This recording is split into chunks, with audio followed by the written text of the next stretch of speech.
dernières années, on n'arrête pas d'entendre ce genre de discours. La génération Z n'a pas été éduquée pour travailler, ils sont incapables de résister à la pression. Les sondagiers, le patronat et une partie de la classe politique répètent à longueur de journée, à longueur d'année et depuis des années qu'ils sont fainéants, pas attachés à la valeur travail et en somme de mauvais salariés. Ou encore des témoignages de millennials qui se sentent complètement perdus. Il n'y a pas plus foiré que la génération 90. Ils ont tous autour de 30 ans et t'entends tout le temps qu'ils ne sont pas mariés. Il y en a, ils sont au chômage, il y en a, ils habitent encore chez leurs parents. On navigue entre passer notre temps en voyage ou à vivre des expériences extraordinaires, mais tout ça dans l'instant T et pas se projeter sur l'avenir. Je pense fondamentalement que la génération 90, c'est ce que moi j'appelle une génération transition. Il semblerait que le rejet du métro boulot dodo atteint son paroxysme. Certains feront un raccourci en disant simplement qu'aujourd'hui, les gens sont des flemmards. Mais si on prend du recul 5 minutes, la flemme résiderait plutôt dans la facilité à faire des généralités, non? En tant que 90s kid, je fais partie de la dernière génération à avoir grandi dans un monde non connecté. Et l'évolution que l'on a eue derrière s'est faite à une vitesse fulgurante et continue encore à se développer de manière exponentielle.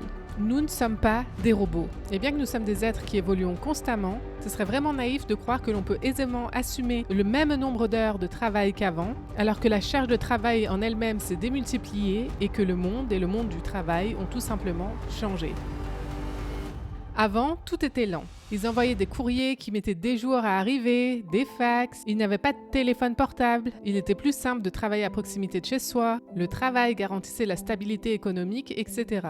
Les anciennes générations pouvaient évoluer sur le tard sans diplôme. On a donc promis à ma génération qu'en travaillant dur, avec des diplômes, on s'en sortirait les doigts dans le nez et avec plein d'argent dans les poches. C'est faux. On doit constamment s'adapter à un monde qui va de plus en plus vite, sans avoir le temps de comprendre et de guérir de l'impact négatif de toutes ces avancées technologiques. Car oui, je vous apprends rien si je vous dis que les réseaux sociaux ont développé des addictions, de l'isolement, du cyberharcèlement, etc. Mais ce n'est pas tout. Qui dit monde connecté dit que les frontières entre la vie pro et la vie perso se sont aussi effondrées. Quand avant, après le travail, il était impossible de vous joindre, aujourd'hui, vous pouvez être sollicité par une infinité de canaux à chaque instant de votre vie. J'entends déjà certains me dire « Oui, mais il y a des gens de l'ancienne génération qui vivent très bien avec toutes ces mêmes contraintes. » C'est vrai. Vous voulez une médaille? Pourquoi et à qui voulez-vous faire vos preuves? Et là, ce que je vous partage n'est que mon point de vue personnel et celui de mes amis de la même génération. Mais je pense qu'en ayant vu nos aînés se tuer à la tâche pour certes du matériel, mais encore et toujours plus au détriment de ce qu'englobe la beauté que d'être vivant sur Terre, ça nous a coupé l'envie. Le travail, l'argent sont le résultat du système dans lequel on vit, mais ce ne sont pas des finalités en soi. Aujourd'hui, ce n'est plus un pilier identitaire. On n'a plus envie de prouver les choses pour satisfaire les autres, mais on a envie de trouver du sens dans ce que l'on fait, pour nous en premier lieu, et pour que ça rayonne favorablement autour de nous. De plus, ma génération est celle aussi qui a commencé à avoir accès aux informations sur la santé mentale. On a juste envie d'être bien dans nos têtes et d'avoir de quoi être suffisamment bien pour vivre sur Terre et savourer tout ce qu'elle peut nous offrir. Ni plus, ni moins. Donc travailler, oui, mais pas à n'importe quel prix. Est-ce donc vraiment si insensé de vouloir jouir de sa vie plutôt que de la subir? Mais d'un autre côté, est-il vraiment possible de faire autrement? Car au final, on a quand même besoin d'un toit sur la tête, de quoi manger et de vêtements propres. Et tout ça demande un minimum d'argent. Et faire autrement veut-il pour autant dire qu'une meilleure vie nous attend derrière? Pour répondre à ces questions, on va donc explorer les modes de vie alternatifs auxquels on pense le plus lorsque l'on veut quitter la matrice.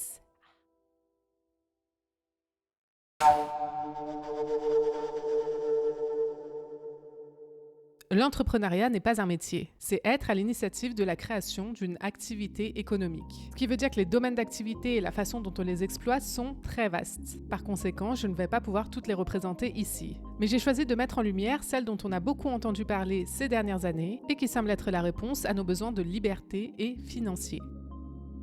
Je regroupe dans cette catégorie les digital nomades, donc les personnes qui travaillent en ligne tout en voyageant, et ceux qui travaillent en ligne et ont décidé de mener une vie luxueuse ici ou à l'étranger, car je trouve qu'il y a beaucoup de similitudes dans leur discours. Car souvent, quand on pense à mener une vie heureuse et libre, on pense à l'abondance financière et donc la capacité de pouvoir s'acheter toutes les choses dont on rêve, mais aussi de voyager sans contrainte.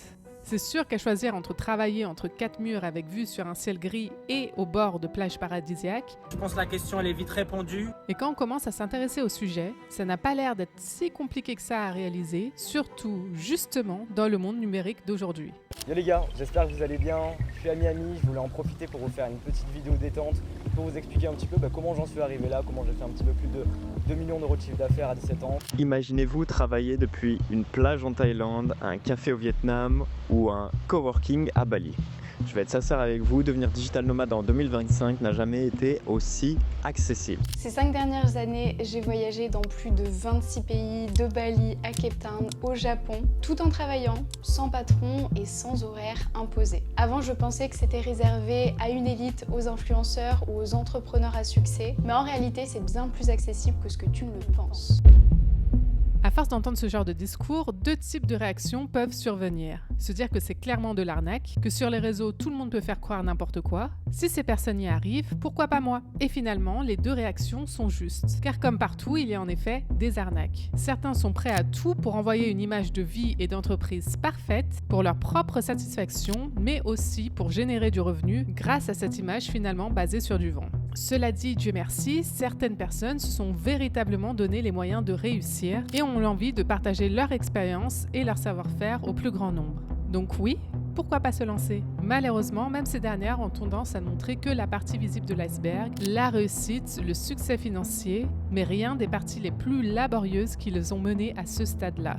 Et même si tôt ou tard il y a une part d'authenticité qui est partagée, Quand je me levais le matin, j'avais un énorme sentiment d'anxiété, d'enfermement. elle ne représente qu'une infime partie de la réalité. Pour preuve, rien de mieux que des éléments factuels pour savoir s'il est si facile que ça d'entreprendre.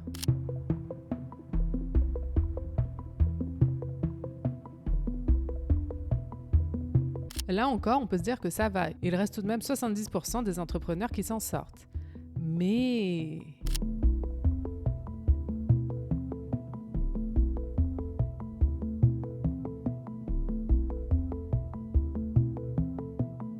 Donc comment pouvons-nous expliquer un tel écart entre des discours qui nous promettent de gagner facilement notre vie en un rien de temps et les chiffres réels? Parce que même derrière des personnes qui ont véritablement réussi, se cachent des êtres humains.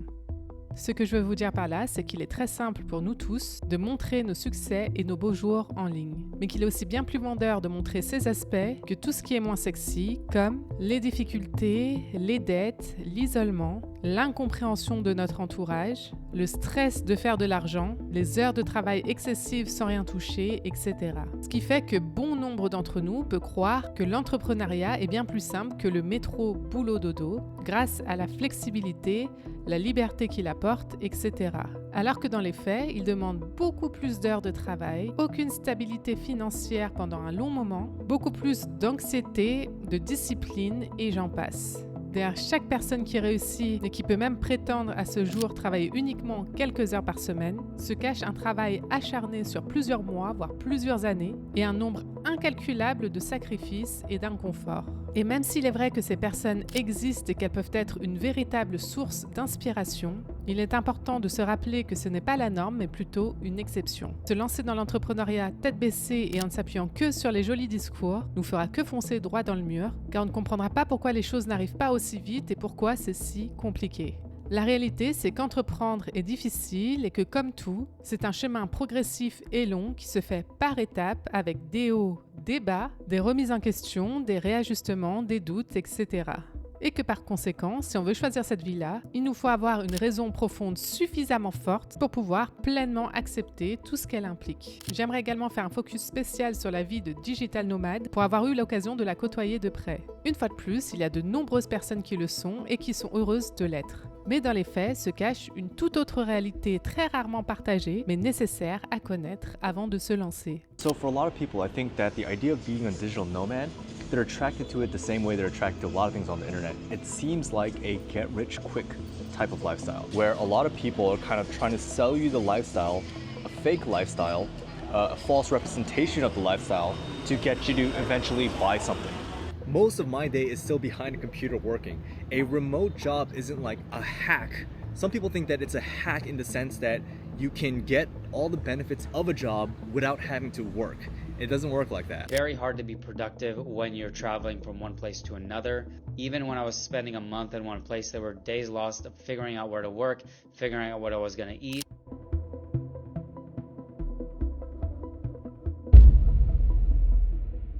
Alors oui, être créateur ou créatrice de contenu, c'est finalement entreprendre en ligne. Mais j'avais envie d'en parler un peu plus en détail car c'est un choix de vie qui me concerne directement et qui est encore assez peu compris. Avec l'essor des réseaux sociaux et donc la mise en place de systèmes de revenus rapportant beaucoup d'argent. En 2024, ma chaîne YouTube a généré 1 298 556,93 €. De nombreuses personnes de ma génération et de celles qui suivent ont pensé que ça pouvait être l'alternative idéale car elle nous offre la possibilité de créer librement à notre compte sur des plateformes qu'on adore. Et étant donné que la création de contenu fait partie de l'usage quotidien de tous désormais, la société a tendance à l'associer à un métier facile, voire à un simple passe-temps. À la base, je voulais vous sortir la traditionnelle phrase « Bien sûr, il y a des métiers plus difficiles ». Mais en fait, je ne suis pas vraiment d'accord avec ça, car je pense tout simplement qu'il n'y a pas de comparaison à avoir. Je pense juste que l'on fait tous des choses dont on est capable, et que s'il y a des choses qu'on ne fait pas, c'est parce qu'on n'en est pas capable, et que c'est grâce à ça que le monde tourne. Par conséquent, une fois de plus, remplacer le traditionnel métro-boulot-dodo n'est pas forcément à la portée de tous et toutes si on pense trouver ici une vie qui va facilement nous apporter liberté et flouze. Et de nouveau, rien de mieux que du factuel. Selon la dernière étude annuelle de Reach, sur les 150 000 créateurs de contenu que compte la France, 24% d'entre eux travailleraient à temps plein, 66% d'entre eux gagneraient moins de 5 000 € par an et à peine 25% d'entre eux déclarent gagner plus de 10 000 € par an. Donc même si au final les plus célèbres créateurs de contenu gagnent extrêmement bien leur vie, ça reste une exception et très loin d'être la norme. Et comme évoqué précédemment, leur succès cache énormément d'années de travail sans résultat, mais avec beaucoup de sacrifices et d'inconfort. Et même avec leur succès, leur vie ne reste pas pour autant un long fleuve tranquille, car contrairement à d'autres formes d'entrepreneuriat, ici les créateurs de contenu sont pour la majorité d'entre eux des personnalités exposées publiquement. Donc les contraintes seront à la hauteur de leur exposition, mais aussi au reflet de notre société actuelle. Plus le succès est grandissant, plus les critiques sont grandissantes. Parfois, tu peux être entêté parce que tu es allé chez le coiffeur. J'entends une voiture à l'arrêt devant chez moi, je réagis pas plus que ça, je me dis, je sais pas, c'est peut-être quelqu'un qui s'est posé là. Et d'un seul coup, j'entends « Mathieu, sors, t'es un homme mort !» Dac. Qu'est-ce que j'ai fait exactement à cet homme? J'ai fait une ouverture de colis et tu me veux ma mort quoi? 3 individus masqués et armés d'une arme de poing se sont introduits dans l'ancien domicile des parents d'Inoxtag par le jardin et ont agressé à coups de crosse les locataires actuels. Un de tes harceleurs, donc du coup, avait été condamné à une peine de prison d'1 an, dont 6 mois ferme. Ouais, c'est ça. Okay. Celui qui faisait compte sur compte et qui me menaçait de mort, de tuer mon chien, de venir. Du coup, oui, des quasiment centaines de messages par jour avec plein de comptes différents, sur plein de réseaux différents, ce qui fait que tu pouvais pas juste bloquer la personne ou autre. Alors est-ce que finalement, un petit CDI pépère n'est pas préférable? Et si on plaquait tout pour partir vivre à la campagne, développer notre propre potager et se contenter uniquement de ce dont on a vraiment besoin? Peut-être que toi aussi, tu as eu cette idée qui t'a traversé l'esprit. Perso, j'ai d'abord pensé à commencer par un petit potager il y a 5 ans. Et tu veux savoir tout ce que l'on peut déguster grâce à ça aujourd'hui? De l'air! Avant même de planter de quoi manger, j'ai planté un rosier et une autre plante dont je ne me souviens même pas du nom et j'ai repris ma vie l'air de rien. Je ne dis pas que c'est impossible, mais seulement que ça demande du temps et qu'il faut que ça soit une véritable priorité pour soi. Pour vous donner une idée, est-ce que vous avez des plantes chez vous? Et est-ce que vous arrivez à bien en prendre soin? Donc imaginez d'avoir tout ça.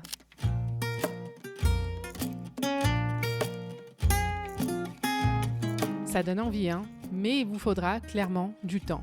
Tant pour faire les choses qu'apprendre à les faire. Partir repis une semaine en vacances, ça va devenir extrêmement difficile, ça va te demander beaucoup de gestion et ou une personne de confiance qui va être disponible pour venir s'occuper de tes animaux plusieurs fois par jour. Même si ces modes de vie permettent au final de réduire les coûts au plus bas, toutes ces personnes ne peuvent pas totalement échapper à notre système. Alors oui, il est possible d'autoconstruire sa maison ou de choisir des options alternatives comme les tiny house pour avoir un toit sur la tête à prix très accessible.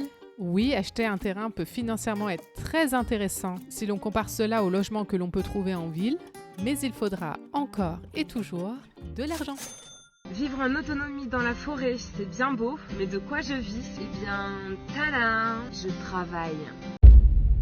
Même en optant pour une vie alternative, on ne pourra soustraire seulement le métro du package métro, boulot, dodo. Il nous semble inévitable de travailler avec son lot de contraintes pour gagner de l'argent et ainsi s'offrir la liberté dont on a besoin. Alors si on ne peut échapper aux règles de notre société, existe-t-il toutefois une possibilité de les faire jouer en notre faveur ?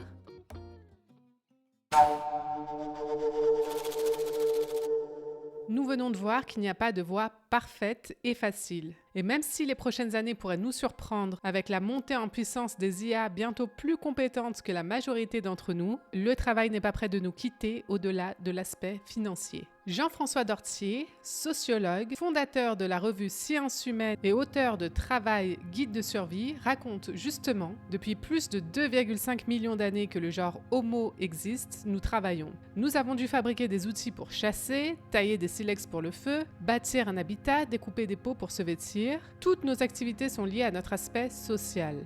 Le travail aura donc toujours une place centrale dans notre vie. Même en vivant dans l'abondance, on finira tôt ou tard par avoir envie d'exercer une ou plusieurs activités et toujours entouré, car même si parfois l'enfer c'est les autres, l'isolement n'est guère mieux. Comme le précise Jean-François Dortier, nous sommes des animaux sociaux qui avons besoin des autres pour nous sentir exister. Le travail nous apporte à la fois un statut, une place dans la société et des contacts humains. Les médias ne cessent de mettre en avant ceux de la génération Y et de la génération Z qui ne veulent plus travailler. Alors que la réalité est bien plus complexe et diversifiée que cela. Pour preuve, il y a des personnes passionnées et riches qui peuvent tout de même être atteintes de dépression, quitte à sauter la vie. Il y a des personnes salariées très heureuses de leur poste, même si ce dernier peut être considéré par certains comme étant au bas de l'échelle des métiers. Il y a des personnes fortunées heureuses, mais également malheureuses. De même que des personnes heureuses avec le minimum et d'autres malheureuses dans les mêmes conditions. Alors est-ce qu'on ne s'est pas posé la mauvaise question depuis le départ ? Est-ce qu'au lieu de se demander si fuir le métro boulot dodo peut être la solution à nos problèmes, la question ne serait pas plutôt qu'est-ce que l'on essaie de fuir ? Et comment pouvons-nous changer cela ?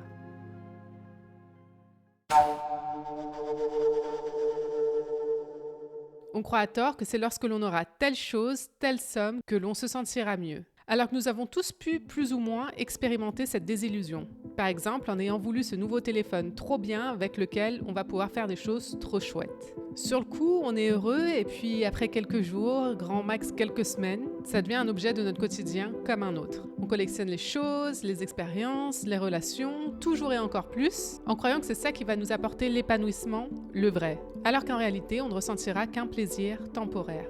L'extérieur, le monde matériel, n'est que le reflet de notre monde intérieur. Si l'on cherche à tout prix à fuir le monde du travail, le système tel qu'il est, c'est peut-être parce qu'à l'intérieur, on n'a pas encore trouvé ce qui nous donnerait l'envie de rester.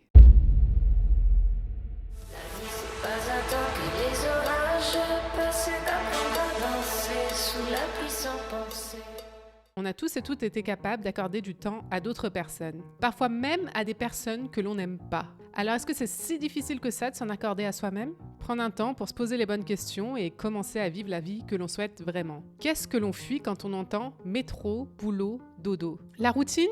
Très bien. Alors qu'est-ce que l'on peut concrètement mettre en place pour l'éviter ? On peut par exemple remplir différemment notre temps hors du travail, en s'inscrivant à une activité que l'on a toujours souhaité réaliser, en s'organisant des week-ends à proximité une à plusieurs fois par mois, en faisant l'effort de faire quelque chose que l'on aime autre que du Netflix and chill en rentrant le soir du travail, etc., etc. Mais on peut aussi transformer notre temps passé au travail, peut-être en faisant connaissance avec d'autres collègues, en gamifiant nos tâches, etc. Nous sommes des êtres créatifs, alors les possibilités sont infinies. Pour ma part, j'ai quitté le monde du salariat parce que je ne supporte pas l'autorité. Si les choses n'ont pas de sens pour moi et que je dois suivre les règles de mes supérieurs sans broncher, juste parce que c'est comme ça me rend folle. Au-delà de ça, même quand je bénéficiais d'une totale liberté en étant un poste de responsable, cela impliquait toute la charge qui allait avec pour un salaire à peine supérieur au SMIC et 5 semaines de congé par an. Je me suis donc dit que quitte à me tuer à la tâche pour pas grand-chose, autant le faire pour moi. Cela dit, être là pour soi sincèrement, c'est aussi l'être au quotidien. Même si aujourd'hui je fais des vidéos dans mon coin, je peux tout de même avoir des jours sans parce que je me mets trop de pression ou bien diverses raisons. Être là pour moi, c'est donc aussi faire attention à tout cela pour me réajuster et continuer à être heureuse dans ce que je fais. Et même si la route que je prends de vouloir vivre de mon contenu est difficile, c'est le combat que j'ai choisi en âme et conscience. Finalement, c'est comme une relation de couple. La personne parfaite n'existe pas. Par contre, celle qui va te donner envie de construire avec ses qualités, ses défauts, ses bagages, oui. Et si on ne fait rien pour entretenir cette relation, la routine et les problèmes finiront par arriver. Si au contraire, on n'est qu'avec cette personne 24 sur 24, 7 jours sur 7, on finira par ne plus avoir de vie à côté et faire un burn-out. Il faut donc lui accorder du temps, s'accorder du temps, le tout sur une base de sincérité. Alors, quelle activité, sous quel statut te donne suffisamment envie de t'engager avec dans les hauts comme dans les bas? Pour t'aider à trouver une réponse, imagine que tu as déjà tout l'argent du monde dans ton compte. Qu'est-ce qui te rendrait toujours heureux, heureuse de faire? Et souvent, c'est quelque chose que tu faisais déjà de manière très intuitive quand tu étais enfant. Pas un temps que les orages passent d'apprendre à danser sous la pluie sans penser. Rapide rappel, mais toujours nécessaire, quel que soit le choix que vous faites, soyez-en fiers. Votre vie n'appartient qu'à vous. Les personnes qui vous comprennent sincèrement seront toujours à vos côtés et les autres ne feront que projeter leur propre peur sur vous. Le monde est comme ça, alors évitez au maximum de perdre du temps et de l'énergie à justifier ce qui vous rend heureux. Faites juste les choses et votre bonheur suffira à lui-même. Et surtout, n'écoutez rien des personnes qui n'ont pas pris l'exacte même voie que vous. Ça serait comme demander des conseils de couture à un plombier ou encore des conseils de conduite à une personne qui n'a pas le permis. Pas un temps que les orages passent d'apprendre à danser sous la pluie sans penser. On l'a compris, on a besoin d'argent dans notre société. Mais connaissez-vous vos besoins réels ? Savez-vous de quelle façon les combler et de combien d'argent il faudrait exactement pour cela? Mon rapport à l'argent a totalement changé et pour le mieux il y a quelques années quand j'ai lu et appliqué les enseignements du livre Financial Recovery, t'as vu l'accent, de Karen McCall. J'ai découvert, entre autres, qu'au-delà des besoins vitaux, la plupart des besoins personnels ne nécessitent pas plus d'argent que ça. Dans mon cas, par exemple, j'adore découvrir de nouveaux endroits. Alors bien sûr, je peux toujours faire de sorte à m'organiser des voyages, etc. Mais je me suis rendu compte que c'était surtout la découverte de la nouveauté qui me rendait heureuse. Et c'est quelque chose que je peux faire aisément et régulièrement, simplement en prenant le bus pour découvrir des villages ou bien des quartiers à proximité. Autre exemple, j'aime lire et j'aime le minimalisme. Grâce à ça, je suis retournée à la bibliothèque et je me suis rendu compte qu'il y avait exactement tout là-bas. Et en plus, l'accès à ma bibliothèque est totalement gratuit. Dans ces deux exemples, il est surtout question de m'accorder le temps de faire les choses que j'aime que d'argent. Il est donc essentiel de se rappeler que l'argent est un outil comme un autre et non pas une finalité. Je compte même pas le nombre de personnes que j'ai croisées qui ont de l'argent à foison et continuent d'en faire sans avoir le temps de vraiment en profiter. Ou encore ceux qui flambent tout pour entretenir leur image. Alors attention, ne me faites pas dire ce que je n'ai pas dit. Je serai la première à m'acheter la voiture de mes rêves et à séjourner dans des lieux luxueux. Mais il est important d'avoir conscience que nos besoins nous nourrissent profondément quand nos envies ne sont qu'une entrée qui nous laissera toujours sur notre faim. Je sais pas pourquoi on a tendance à croire que la vie doit être un sacrifice permanent. Ça nous provient peut-être des anciens, des infos à la télé, alors qu'au final, ça ne reste qu'une croyance. Les personnes les plus heureuses que j'ai connues dans ma vie sont loin de correspondre aux standards hyper élevés que l'on a dans nos têtes. Et ce que je dis là ne sont pas pour autant des paroles de bisounours qui vit dans un monde tout beau tout rose. La vie est dure, c'est vrai. Et je suis moi-même convaincue que l'enfer n'est pas après notre mort, mais bel et bien ici, sur Terre, maintenant. Mais comme qui dirait, so what?